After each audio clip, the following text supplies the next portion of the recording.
Hello there, welcome to World of Warships Legends, where the Montana is new to us. But as a fun little comparison, this ship has been out for around 6 years on the PC version of the game, as it was one of the first tier 10 battleships, or the first slew of ships to enter the game. So to compile some tips for us over here on the console version of the game, I watched no less than 6 prominent PC players to compile their thoughts on Montana and share with you guys. And I threw a little bit of my own humble opinions after having played her in this version of the game. So I will share with you the YouTube videos and their creators as sort of a works cited page as we go along. And without wasting any time at all, tip number 1. Creating crossfires. These are 406mm guns, the same found on Missouri and Iowa, and they're actually quite small for top tier. It can show when shooting at enemy ships that have over 30mm of armor, which is becoming more and more prevalent as new ships are added to the game. Montana will, however, excel when finding flat broadsides, and it will be up to you to find those crossfire opportunities to begin to deal decent damage. This does not always mean you have to find a flank and sail all the way around the map. Some of the top PC players recommend simply paying attention to what your teammates are doing and working with them to create crossfires. Here is a screenshot from PotatoQuality in one of his videos. We can see that he is working with his random Bismarck teammate to make a crossfire. If he had simply sailed wide with his Bismarck, the enemy team would have no problem angling well against them, and Montana is definitely going to suffer from this type of gameplay. In the case of our gameplay here, we had a division mate that was sailing out wide to sea, so I was trying to hold a more central location to 1, shoot enemies sailing out across to sea, like we caught the Iowa earlier, and also just to help create some crossfires with him. You just kind of have to see what your teammates are doing, especially your friendly battleships, and play accordingly. That part is going to be entirely up to you. Number 2, use Artillery Plotting Room Mod 2. This is a special American Battleship only module that will greatly improve your accuracy with an 11% dispersion buff. It will help pull off some of those awesome alpha strikes and hopefully help you with some one-shot salvos on unsuspecting cruisers. Some might argue that main battery mod would increase your DPM through a faster reload, and while this is true, most top tier players would prefer the long range accuracy for devastating salvos. Just ask this Friesland. 8 pins from this range. Sea Lord Mountbatten is also one of these people that would recommend this module to help buff dispersion with exactly that thought in mind, devastating salvos. Montana is the quintessential cruiser killer, and having that extra accuracy will greatly help in dealing with them. And hey, we're also proving that it's not too bad at shooting destroyers. Number 3, flexibility. Montana is a non-gimmick battleship, as most American battleships are. They're good all the way around, kind of like a jack of all trades. You can snipe, you can play at medium ranges, and you can brawl, kind of. You have good AA, good speed, and it's quite tanky. All of this means you can play her depending on the situation. It's not gimmicky like some battleships are. German battleships, for instance, have turtleback armor, great secondaries, and inaccurate main guns. This makes them good for close range fighting. French battleships, they're fast, kind of squishy, maybe not the biggest health pool, makes them good for flanking and playing at longer ranges. But American battleships can really do it all, so you can keep an eye on the battle progression and do basically whatever's needed. In this game, I ended up being a support battleship, shooting destroyers to try to help our div mates get this cap. Number 4, great firing angles. You do not have to sit bow in. This is classic play of a lot of Iowa players, and they get kind of stuck into this style of playing. Note that 50% of your firepower is on the stern of your ship, and incorporating that into the fight is very important.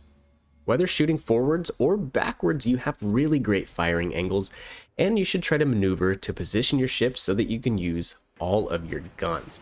This is one of the best broadsides currently in the game. With a perfect RNG roll, you could one-shot anything that floats, so having all of your guns in the fight could be very, very important.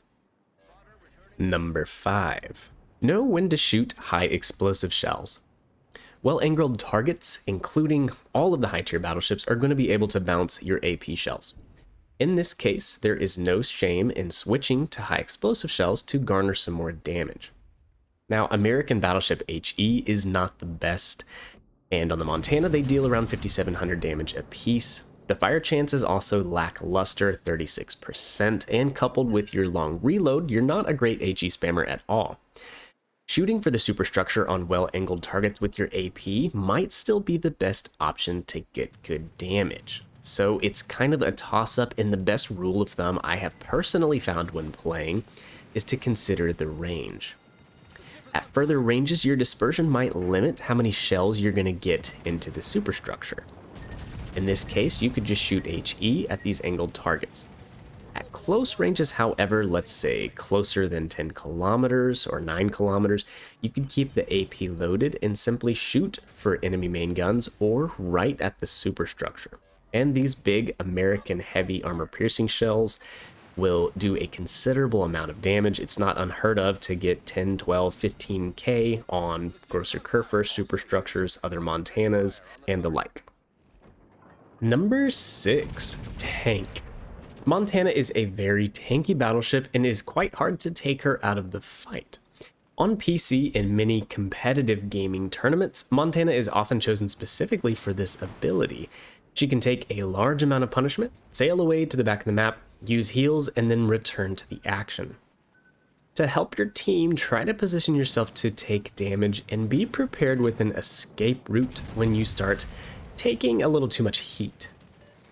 Remember, the more that red team is shooting at you with your big HP pool and lots of armor, the less they are shooting at your cruisers and your destroyers, allowing them to stay alive longer. If interested, again in the description below, I'll have a video where Notser talks about his specific tank build Montana. Number 7, use your speed. The way that I have them set up, this is currently my fastest legendary tier battleship at 30.9 knots. So speed can be a very useful tool as a battleship. It can allow you to run down enemy ships or simply run away. On the right map and with flank spawns, you can often outflank your opponents and use your speed to get out to a good firing position. Going back to tip 1, you can decide if you need to stay more central or flank. It really depends on what your team is doing, but at least Montana has the option to do this. Usually I am not using gyrating drill bits for this reason. I like to be able to keep my speed up. Central locations, we kind of talked about them in tip 1 again, but they are not bad. You don't always have to be flanking out to the side. In fact, Flamu, a very well-known PC player, prefers central locations in battleship play, which can allow you to basically target any ship in the match with your large firing range. Again, there will be a video on kind of his central playstyle. If you would like, check it out in the description. Number 8, anti-aircraft bubble. Like most American battleships, you have a pretty fantastic AA armament, and it will be tough for any aircraft carriers to continue to target you without taking a significant loss of planes. And you can use this to help your team in kind of making a no-fly zone for enemy CVs. Now, in this particular game, I don't think the carrier focused on me all that much, but we still got 11 planes shot down. So yes, American BBAA is no joke. Use it to help your team. In another video, Notser explained that he likes to take forward or kind of central locations to create this no-fly zone. And the last one, knowing when to push. And really, this could be the subject of an entire video on its own. You know the exact moment you overextend, start taking too much damage from enemy ships, or alternatively at the end of the match when you stayed back too long to preserve health, you end up being the last one alive and didn't make much of a difference for your team. A couple things to point out when knowing when to push. This gameplay is a perfect example. The number one thing is having ships in front of you to screen, such as a good destroyer that we had in our division and a cruiser. Rewatching this, I probably could have played a little more aggressively, but I understand why I stayed in the position that I did, and that was to keep all 12 guns ready to support our destroyer in taking out their Fletcher, Friesland, and Loy Yang. Yes, we ended up with all 3 destroyers on this side, which wasn't that fun, but, you know, at least it was on our side where we could deal with them. Again, I would caution against bow in gameplay. It can leave you stuck with no way to escape. The rudder shift and turning circle are not good on Montana, so if you are bow in sailing towards the opponent, you will not really have the opportunity to turn out without getting punished heavily. Well guys, I really hope you enjoyed the presentation, and I hope these tips will help you in your Montana endeavors. Let me know what you think in the comment section down below, and be sure to go check out some of the other PC players. They are all extremely good and have years more experience than us, which is why I like to use them as a resource occasionally.